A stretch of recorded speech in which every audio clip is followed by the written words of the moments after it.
How are you? Reminder to everybody, if you have a laptop, if you put the mic near the laptop, it's gonna pick up a lot of feedback. So if we hand you a mic and you've got a laptop in your lap, just please keep the laptop, the mouse, or the mic, excuse me, up high, so it's not resting on the laptop. We don't wanna pick up the feedback, interfere with the sound. Thank you.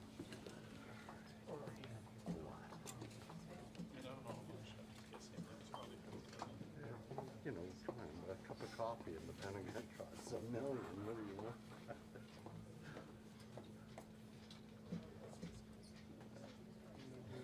Very good.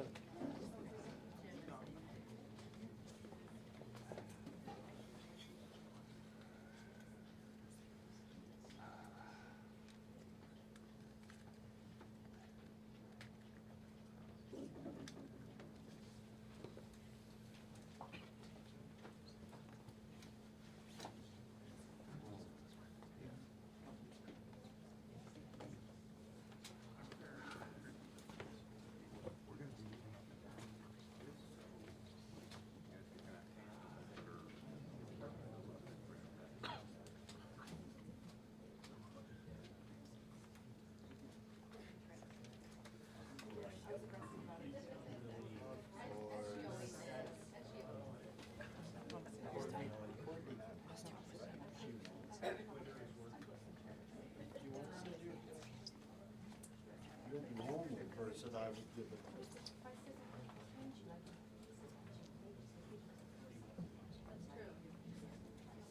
Oh, so in other words, like situation normal.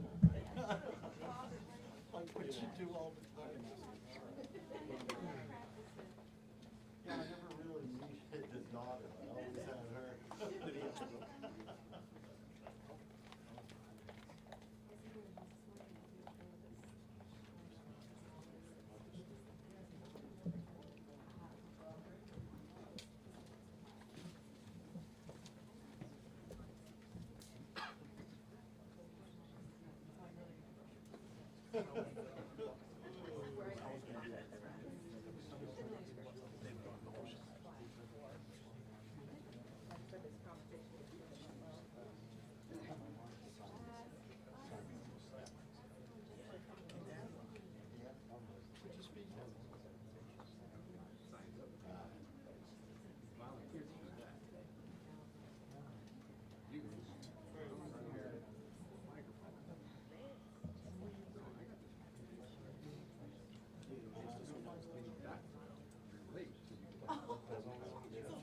Just ask that question, yeah.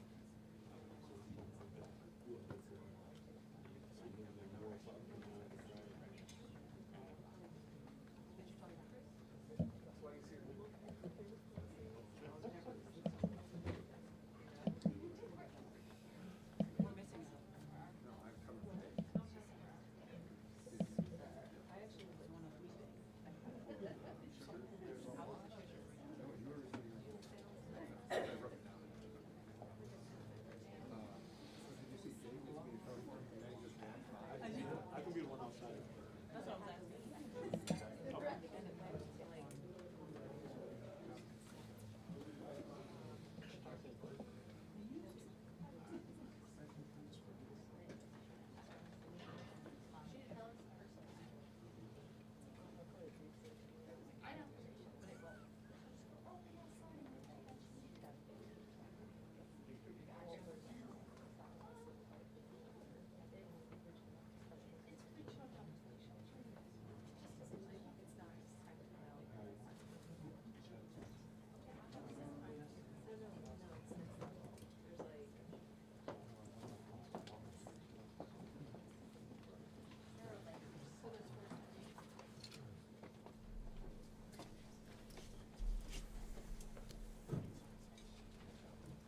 Good afternoon, everyone. It's my pleasure to introduce Dr. Mara Carlin, performing the duties of the Deputy Undersecretary of Defense for Policy, who will provide some brief remarks about the AUKUS optimal pathway announced by President Biden yesterday. This is a trilateral commitments-based phase plan for Australia to acquire conventionally armed nuclear-powered submarines. Please note Dr. Carlin will have time for a few questions afterwards and then must depart. I'd ask that you please limit your questions to AUKUS, given that's her focus here today. And then after a brief pause, I'll stick around to provide some non-AUKUS updates and answer questions as well. So thank you for your assistance on this. Dr. Carlin, over to you, ma'am. All right, thanks so much. Good afternoon. It's great to see y'all.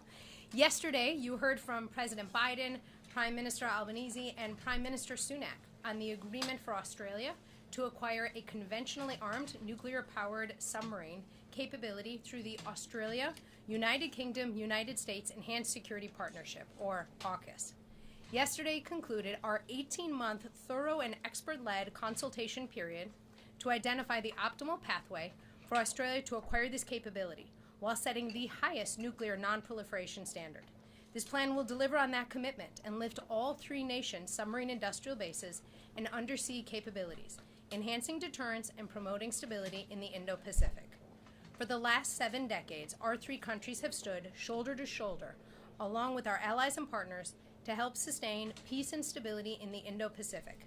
The optimal pathway will sustain that in the decisive decades ahead. As the National Security Strategy and National Defense Strategy describe, the United States must pursue a free, open, and secure world to protect our national interests and those of our allies and our partners. AUKUS advances this goal by building our military capabilities and those of two of our very closest allies, enabling closer military planning and cooperation. It is a generational opportunity to enhance the national security of all three nations.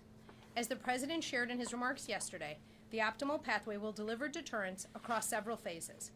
Under the first phase of the optimal pathway, the United States and the United Kingdom will immediately increase port visits of conventionally armed nuclear-powered submarines in Australia, and then, as early as 2027, will begin rotating through Australia under Submarine Rotational Force West. This deployment will ensure Australian personnel can continue familiarizing themselves with how these vessels operate, how they are properly maintained, and how we can continue safely operating together. The increased presence of U.S. submarines will buttress regional stability and support the safe development of Australian stewardship of its own sovereign, conventionally armed, nuclear-powered submarine enterprise. In the next phase, the United States intends to sell 3 Virginia-class submarines to Australia in the 2030s, with the potential to sell up to 2 more if needed. This will provide Australia with a conventionally armed, nuclear-powered submarine capability prior to their enduring sovereign capability coming online. You will see 3 allied and highly interoperable SSN fleets operating in the Indo-Pacific. The final phase will be our support for what we call SSN AUKUS, a next-generation conventionally armed nuclear-powered submarine designed and constructed by Australia and the UK and incorporating cutting-edge U.S. technologies in the propulsion plant, combat control, and weapons systems. Australia's acquisition of SSNs will bolster the capabilities of one of our strongest allies by increasing the Royal Australian Navy's range, survivability, and striking power, thus strengthening deterrence in the Indo-Pacific. Every phase of the optimal pathway will set the highest nuclear non-proliferation standards. Moreover, AUKUS will diversify U.S. posture in the Indo-Pacific, offering new locations from which U.S. forces can operate. And AUKUS will strengthen U.S. and allied submarine industrial capacity, which is key to modernizing, innovating, and maintaining our military and economic competitive edge today and in the future. 3 highly capable allied and interoperable submarine forces will strengthen U.S. national security and buttress stability in the Indo-Pacific for decades to come. We are also working to modernize our information sharing and export control systems, which is necessary for the effective implementation of AUKUS. As the National Defense Strategy outlines, the capacity to share information with key allies and partners is of critical importance to how the United States deters aggression and succeeds in contingencies. We will work closely with the U.S. government, including the Congress, of course, and the United Kingdom and Australia, to identify obstacles to information sharing and to develop innovative, rapid, and scalable solutions to deliver on the President's vision for this historic partnership. And with that, I'd be delighted to take your questions. Thank you very much, ma'am. All right, go out to the audience for questions. Yes, sir. Can I ask, have you had any direct communications with other militaries airing concerns or issues about the AUKUS deal, and if so, what have they been? And also, just on the selection of the Virginia-class submarines that you will eventually sell to Australia, what's the criteria for which submarines you select and how and when you deliver them? I want to make sure I understand the first part of your questions. When you've talked about communications with militaries, are you citing specific allies, partners? Anyone at all, from China to ASEAN countries, any other foreign military? Great. We have had a number of conversations with our allies and our partners in civilian channels and military channels, of course, throughout the consultative period, and then, of course, in the run-up to yesterday's announcement, and have heard a substantial amount of enthusiasm from them for this historic, game-changing partnership. Regarding engagements with the People's Republic of China, the State Department did do that, and I would refer you to them for the substance of that dialogue. I would, of course, highlight what you've heard often from Secretary Austin, which is that open communication between our two countries is important for risk management and for understanding what one another is thinking. And then on your second question regarding Virginia, why we chose that, we looked at a wide number of options. It has been a robust and very busy 18 months of consultations and trying to look at wide variety of options. In terms of which submarine specifically will go, that will go to rotate for submarine rotational forces west. That's really going to be figured out through our normal military processes of such efforts. Thank you. Ro. Okay, thank you very much for doing this. I have two questions about the submarine rotational force west. Can you say the new rotational force will increase the total number of U.S. submarines operating in the Western Pacific compared to today? And then do you have another question? Oh, yeah. Then secondly, can you tell us, can you talk a little bit about the advantage of having a rotational presence of the U.S. submarine outside of the second island chain in terms of deterring Chinese aggression in the region? All right. On that first one, having three allies operating capable submarines around the Indo-Pacific is really critical for security and stability. And I think that really tracks nicely to your next question, which, look, to be very clear, AUKUS is not about any one country. It is about the need for security, stability, and prosperity in the Indo-Pacific. And our three countries, of course, have a robust history of collaborating together. This is going to take us to another level of interoperability.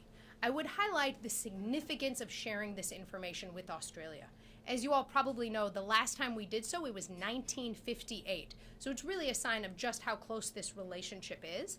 For that to really occur in a responsible way, it's important that Australia develop stewardship practices. And that's why we have developed this multi-phased mutual commitments approach. Thank you. Let's go to Will. Thank you. Just regarding the Virginia-class submarines that Australia will purchase in the 2030s, has a specific model been selected, or is that something that's a little bit down the road? And will it basically be what's on the production line for the U.S. is purchasing at that point? Will they be equipped with the VPM to increase missile capacity, or is it something tailored to Australia specifically?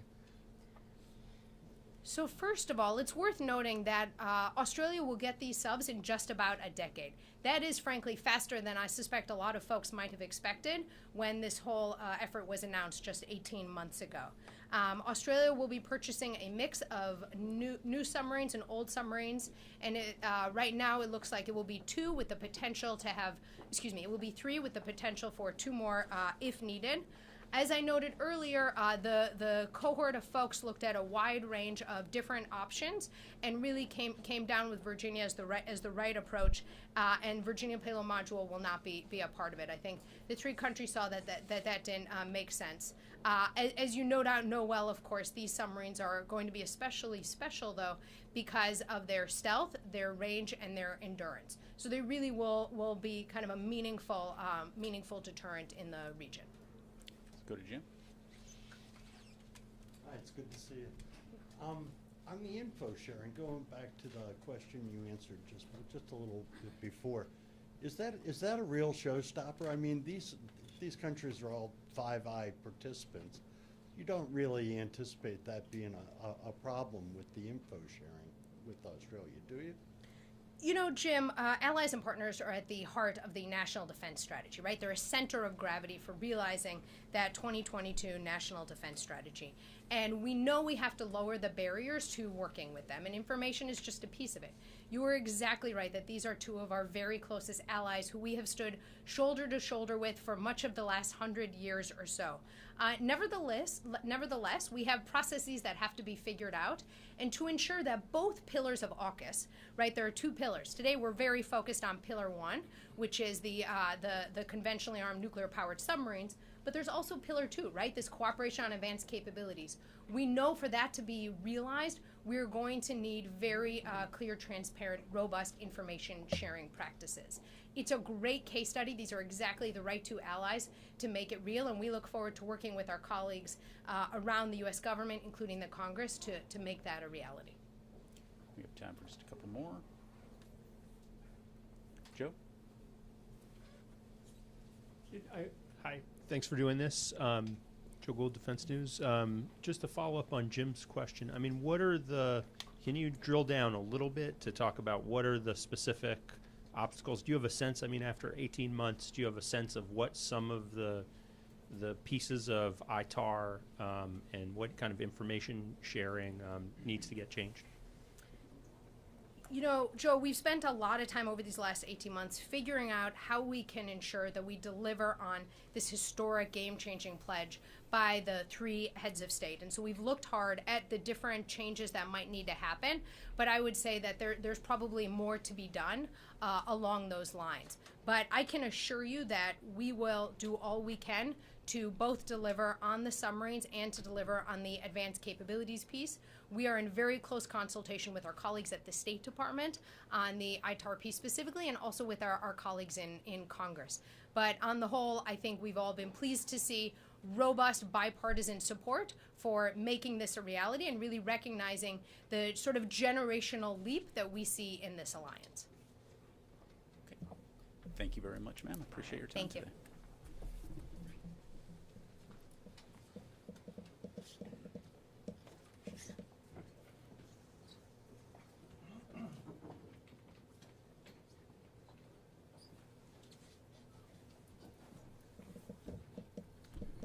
Thank you all very much. Just a few things at the top, and then I'll get right to your questions. So first of all, I would like to highlight U.S. European Command's statement released earlier today confirming that two Russian Su-27 aircraft conducted unsafe and unprofessional intercept with a U.S. Air Force intelligence, surveillance, and reconnaissance unmanned MQ-9 aircraft that was operating within international airspace over the Black Sea today. To recap, at approximately 7:03 a.m. Central European Time, one of the Russian Su-27 aircraft struck the propeller of the MQ-9, causing U.S. forces to have to bring the MQ-9 down in international waters. Several times before the collision, the Su-27s dumped fuel on and flew in front of the MQ-9 in a reckless and unprofessional manner. This incident demonstrates a lack of competence in addition to being unsafe and unprofessional. U.S. Air Forces in Europe, Air Forces Africa routinely fly aircraft throughout Europe over sovereign territory and throughout international airspace in coordination with applicable host nation and international laws. In order to bolster collective European defense and security, these missions support allied, partner, and U.S. national objectives. As the U.S. Air Forces in Europe, Air Forces Africa commander emphasized in European Command statement, quote, U.S. and allied aircraft will continue to operate in international airspace, and we call on the Russians to conduct themselves professionally and safely. In separate news, Secretary Austin concluded a successful visit to the Middle East region last week, where he met with leaders in Jordan, Iraq, Egypt, and Israel. The week-long trip served to deepen defense partnerships and enable the exchange of views on shared regional and global security challenges. Specific topics of discussion included ongoing coalition-led defeat ISIS operations in Iraq and Syria, the concerning range of threats posed by Iran, including its destabilizing regional activities and provision of unmanned aerial systems to Russia for use in their unprovoked war against Ukraine, and implementing commitments made by Israeli and Palestinian senior officials in Aqaba, Jordan, and the importance of de-escalating violence and restoring calm in the West Bank. The Secretary also had the opportunity to talk to a number of U.S. service members currently serving in the U.S. Central Command area of responsibility and thank them and their families for their commitment to mission, service, and safeguarding our nation. And finally, Secretary Austin and Chairman of the Joint Chiefs of Staff, General Milley, will host the 10th meeting of the Ukraine Defense Contact Group tomorrow. The meeting will be hosted virtually here in the Pentagon and will allow for the Secretary, the Chairman, and senior defense leaders from around the world to discuss ongoing efforts to provide Ukraine with the means and resources it needs to defend itself from Russian aggression. Additional information on tomorrow's meeting will be forthcoming. And with that, I will take your questions. We'll start with Reuters. Phil. Has the Secretary or anyone else in the U.S. military reached out to his Russian counterpart or anyone else's counterparts from Russia? And regarding the MQ-9, what can you detail a little bit more what its mission was and where it was being piloted from? Thanks. Yeah, sure. So in terms of Secretary Austin talking to his counterpart, not at this time. To my knowledge, DoD officials have not spoken specifically to Russian authorities on this particular incident. I do know that the State Department is raising our concerns about the incident directly with the Russian government, so I'd refer you to them for details on that. In terms of the mission of the MQ-9, as I mentioned, it's an ISR platform. These aircraft have been flying over the Black Sea region for some time, to include before the current conflict started. It is an important and busy international waterway, and so it is not an uncommon mission for us to be flying in international airspace. So what kind of precautions are you taking going forward? Are you going to have armed accompanying aircraft and was this aircraft armed? So I'm not going to get into the specific profile of this particular aircraft. As you know, the MQ-9 does have the ability to be armed. It was, again, conducting an ISR mission in international airspace, something that we've been doing for some time. In terms of the types of techniques, and procedures that we take to protect our aircraft, I'm not going to get into the specifics. I think the key point here is that while intercepts in and of themselves are not that uncommon, the fact that this type of behavior from these Russian pilots, that is uncommon and unfortunate and unsafe. And so, again, would echo General Hecker's call on the Russians to continue to fly safely. Thank you. Liz? Thank you. Was this collision itself an accident on Russia's behalf, and is the U.S. responding as such? We are continuing to assess exactly what happened, but I think based on the actions of the Russian pilots, it's clear that it was unsafe, unprofessional, and I think the actions speak for themselves. What we saw, again, were fighter aircraft dumping fuel in front of this UAV, and then getting so close to the aircraft that it actually damaged the propeller on the MQ-9. We assess that it likely caused some damage to the Russian aircraft as well. To our knowledge, we know that the Russian aircraft did land. I'm not going to go into where they landed. But again, it's just demonstrative of very unprofessional, unsafe airmanship on the part of these pilots. Thank you. One more question, sorry. Will the U.S. try to recover this drone? So I don't have anything right now to provide in terms of recovery operations. If we have any updates to provide, we'll be sure to do that. Thanks. David. Is there video of the incident? Are you going to release the video? Where in the Black Sea did it happen? How close to Russian airspace? And did you say that this particular Reaper was unarmed? Again, I didn't say whether it was or was not. I'm not going to get into the particular mission profile of this aircraft. It was conducting an ISR mission. In terms of the specifics, David, I'm not going to, at this point, be able to get more specific other than the Black Sea region in international airspace, well clear of any type of, it was international airspace. And then, I'm sorry, the other part of your question? The video. Yes, so we are going through the declassification process now, and we'll keep you updated on that front in terms of imagery associated with this incident. Travis. I'm laser focused on your question. That is just a very quick one. You haven't said Reaper, but he said Reaper. Is it accurate to say it's MQ-9 Reaper? I'm just going to stick with MQ-9. Yep, thanks. Joe. Hi, thanks so much, Pat. An MQ-9 potentially contains some sensitive technology. Is the U.S. military undertaking any effort to recover the MQ-9? Is it in the waters of the Black Sea? Has Russia recovered it? Is there a U.S. naval asset in the region that could undertake that recovery? Thanks. Yeah, so again, I'm not going to get into the specifics of what's on this particular aircraft, other than, again, it's an ISR platform. Because of the damage, we were in a position to have to essentially crash it into the Black Sea. To my knowledge, at this point in time, the Russians have not recovered that aircraft. But again, in terms of our recovery efforts, don't have any updates to provide right now. I'd refer you to Navier in terms of what assets they may have in that region. Thank you. Janie? Thank you, General. Regarding the North Korea's submarine launch strategic cruise missiles recently, North Korea has announced that it is possible to mount a nuclear warhead on a strategic cruise missiles. What is the readiness of the United States against the escalate provocations such as the nuclear provocation by the North Korea? Let me just make sure I understand. What's the readiness of the U.S. to respond to a nuclear provocation by North Korea?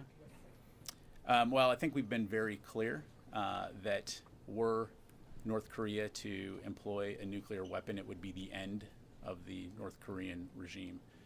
But again, our focus continues to be on working very closely with our allies and our partners in the region to deter aggression, to preserve security and stability in the region, and that will continue to be our focus. You go to Carla. Just a real quick clarification. What did the fighter jet, what did he strike the MQ-9 with? Was it the wing? Was it the tail? I can't tell you specifically what portion of the aircraft, but it's the fact that it essentially ran into the MQ-9. Okay, thank you. And then just separately on Ukraine, there's reports out there from the battlefield that the Ukrainians are running out of munitions. They're having shortages. Is that a concern for the Pentagon, and what's the Pentagon doing to alleviate that problem? Yeah, so as we've been doing since the beginning of this campaign, we're continuing to do everything that we can to ensure that we're meeting Ukraine's needs, whether it's ammunition, whether it's air defense, armor. You've heard us talk extensively about that. Tomorrow's discussion, of course, will be another opportunity to bring the international community together to focus on Ukraine's most urgent needs, to include ammunition. And so, again, that will continue to be our focus, and you've heard Secretary Austin and others say that we're committed to making sure that they have what they need to be successful. Is there an assessment on why they're running out of ammunition? Thanks. Is there an assessment that the Pentagon has on why they're running out of ammunition? Is it because they're just expending it too fast? Is it not making it to the battlefield in time? What's your assessment? Yeah, really. So I'd have to refer you to the Ukrainians to talk about their specific efforts to supply their individual units. Again, we're working very closely with them and our international partners to get them what they need. And I think it's also important to kind of take a step back and look at the progress that has been made while recognizing the fact that there still is a tough fight ahead, particularly as we go into the spring and summer. And so our focus, again, is going to be working with national armaments directors, with the Ukrainians to get them the ammunition they need and get that to the frontline units as quickly as possible. Let me go back over to this side of the room. Yes, sir. Thank you. Can you guide us through the timeline of the MQ-9 intercept? We have that the aircraft was struck at 7:03 Eastern time, but how long were the Sukhois with the aircraft beforehand? And were there any radio calls between radio communications either from the Russians or from the United States? Yeah, so on the latter part of your question, no, none that I'm aware of. And I would ask that you go back and confirm this with UCOM, but based on the information I have here, it seems like approximately 30 to 40 minutes they were flying in the vicinity of this MQ-9, and then at 7:03 is when the 7:03 a.m. Central European time is when they collided, causing it to crash. So, Qasim. the U.S. forces has had to bring down the aircraft. Does that mean that United States piloted it to the crash site, or was Yes. it struck by a missile or something? Yeah, we brought it down. Okay. Yep. And then also, is there any U.S. naval assets currently in Black Sea? Again, I'd have to refer you to Navier for any details on particular assets in the region. Thank you. Laura? Can you talk a little bit more about the damage to the MQ-9? I mean, was it unflyable, and that's why you had to bring it down? And then can you say a little bit more about how often this kind of thing happens in over the Black Sea, that Russian aircraft harass U.S. drones and other aircraft? Yeah, so I don't have any statistics in front of me in terms of intercepts, but again, as I highlighted, the fact that intercepts of aircraft are not uncommon in and of themselves. It's not obviously a daily occurrence. The vast majority of those intercepts are what we would consider safe and professional, just wanting to see what's there, right? You're flying alongside it to be able to see what's there. In this particular case, though, again, they collided with the aircraft, damaging the propeller, and essentially putting in a situation where it was unflyable and uncontrollable, so we brought it down. Thank you. Time for a few more. Go here and then to Fadi. Hi, sir. Thanks. Just wanted to check, to confirm, any communication with allies such as Turkey about potential recovery of the drone, and is there any concern that Russia could provide the drone to Iran if it recovers it? So that would be a hypothetical. Again, Russia does not have the drone, so that would be a hypothetical question. In terms of working with allies and partners, I don't have anything to announce here, but if and when we do, we'll be sure to let you know. Thank you. Go to Fadi, and then we'll come back over here to the last two. Yep.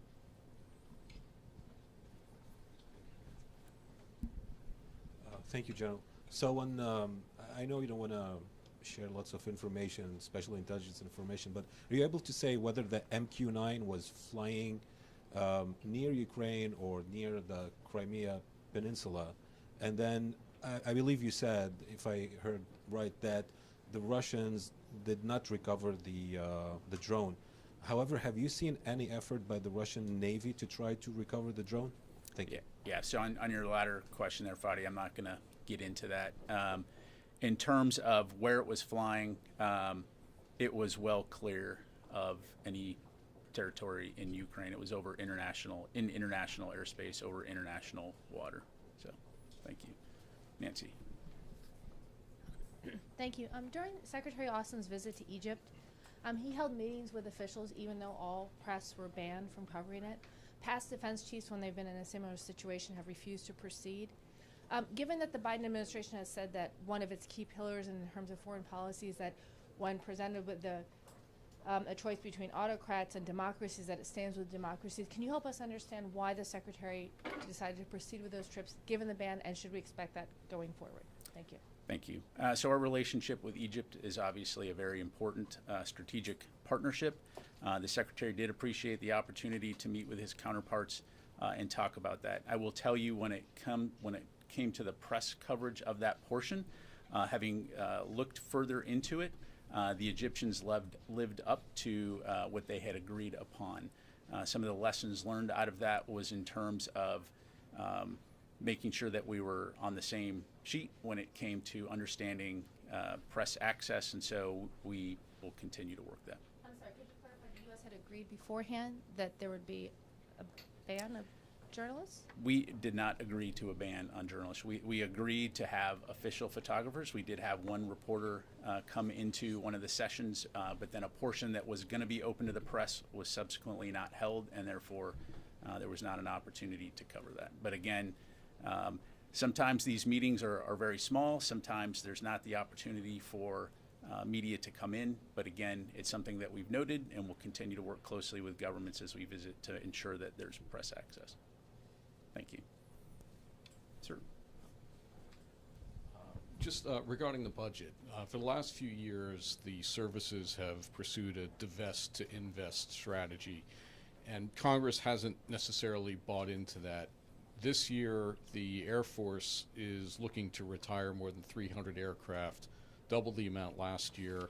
Again, Congress last year didn't give that full amount. Is there a sense that things have changed on the Hill, that there's a willingness to approve greater divestment, or is this now becoming kind of a cat and mouse game of shoot with a higher number knowing you're going to get less to try to get to where you want to be?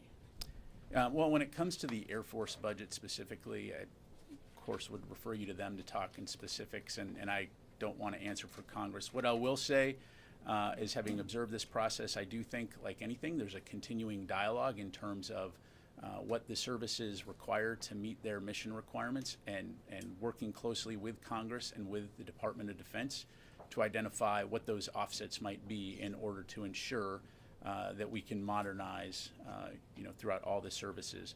And so I think in a lot of ways, as that communication has increased, you're seeing some of the fruits of that labor. But again, I'd refer you to the Air Force for specifics on their budget. Okay, thank you very much, everybody. Appreciate it.